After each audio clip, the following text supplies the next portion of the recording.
Good evening students. Next topic हम कर रहे हैं वे ऑफ एक्वायरिंग मेंबर्स या फिर मेथड या फिर मोड, यानी कि कंपनी का मेंबर बनने के लिए कौन कौन से मेथड है या कंपनी का मेंबर बनने के लिए कौन कौन से वे हैं। First, by subscribing to the memorandum according to company act section 2 subsection 55 के अकॉर्डिंग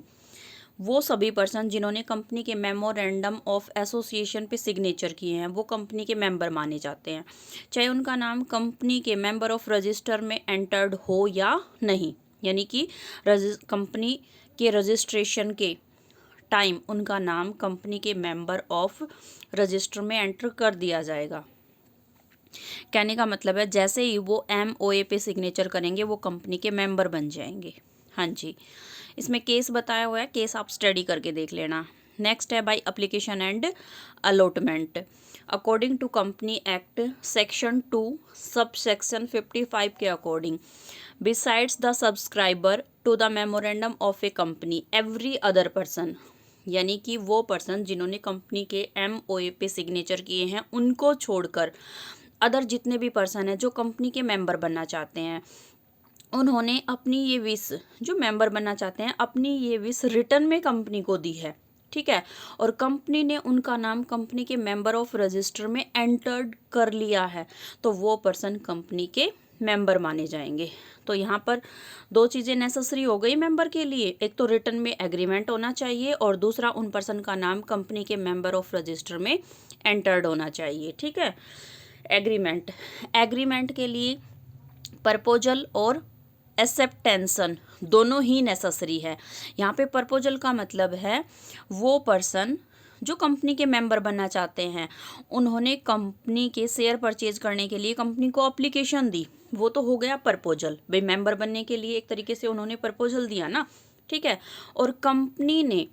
उस पर्सन को शेयर अलॉट कर दिए, वो होगा उस प्रपोजल की एक्सेप्टेंस। यानी कि एग्रीमेंट के लिए ये दोनों कंडीशन पूरी होनी चाहिए, प्रपोजल भी होना चाहिए और प्रपोजल एक्सेप्टेंसन भी होना चाहिए।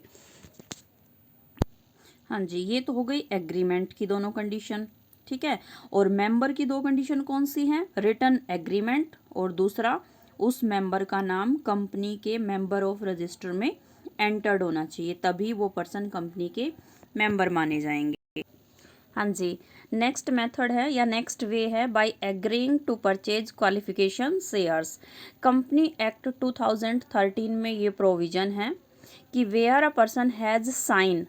यानी कि वो डायरेक्टर्स जो प्रेजेंट में तो कंपनी के डायरेक्टर नहीं है बट वो प्रपोज डायरेक्टर है, यानी कि फ्यूचर में कंपनी में एज ए डायरेक्टर काम करना चाहते हैं, ठीक है, और वो कंपनी के qualification share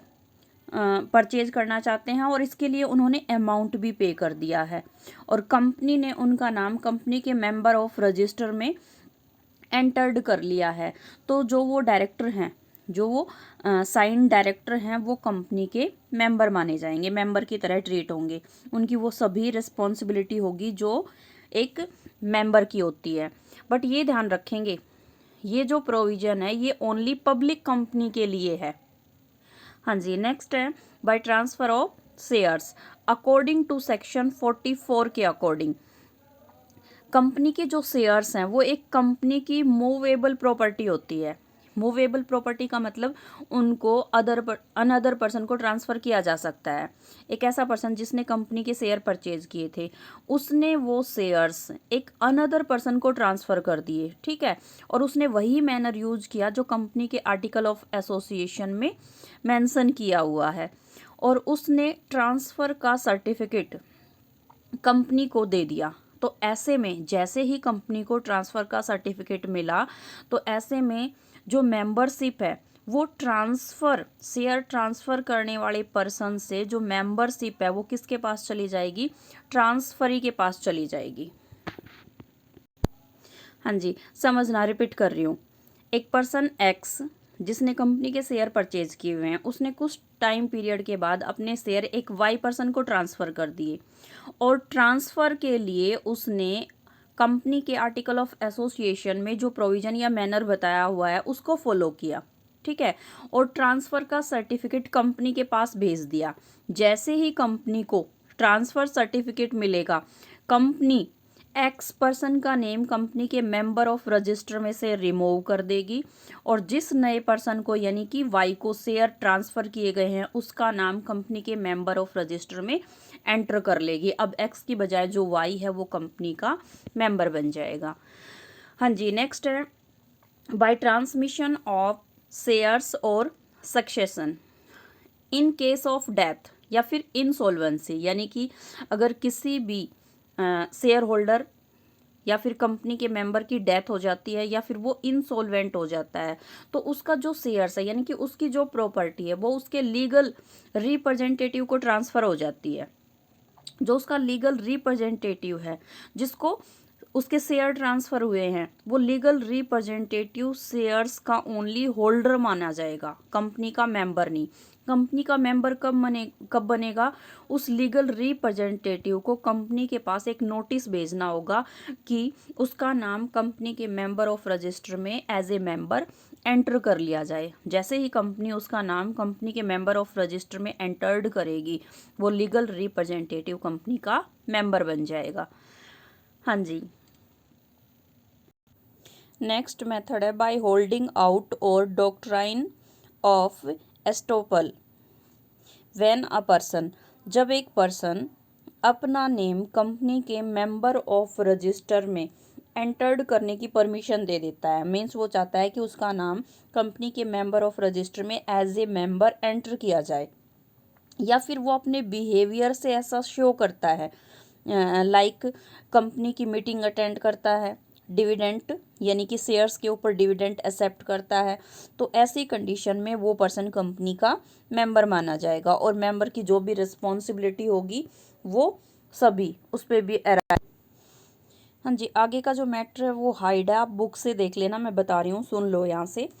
doctrine of estoppel, doctrine of estoppel के अकॉर्डिंग अगर कोई भी पर्सन ये शो करता है कि वो कंपनी का मेंबर है बट वो रियल में कंपनी का मेंबर नहीं है, तो उसके ऊपर कंट्रोल कर सकते हैं कि वो मेंबर नहीं है, ठीक है।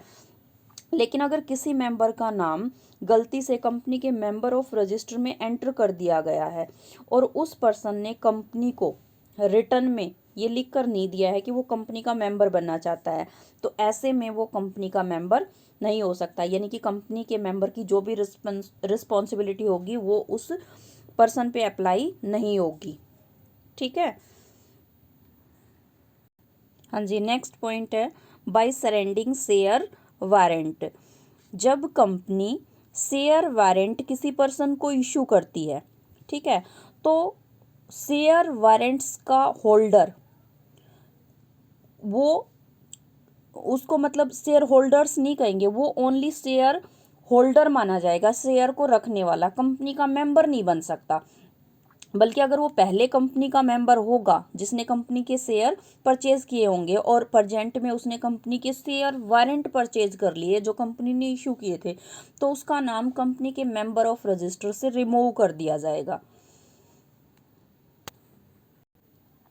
लेकिन अगर वो कुछ टाइम पीरियड के बाद दोबारा से कंपनी का मेंबर बनना चाहता है, तो ऐसे में कंपनी के आर्टिकल ऑफ एसोसिएशन में जो भी प्रोविज़न होगा उसको फॉलो करके वो कंपनी के शेयर वारंट को कंपनी को सरेंडर कर देगा और फिर से वो कंपनी का मेंबर बन जाएगा।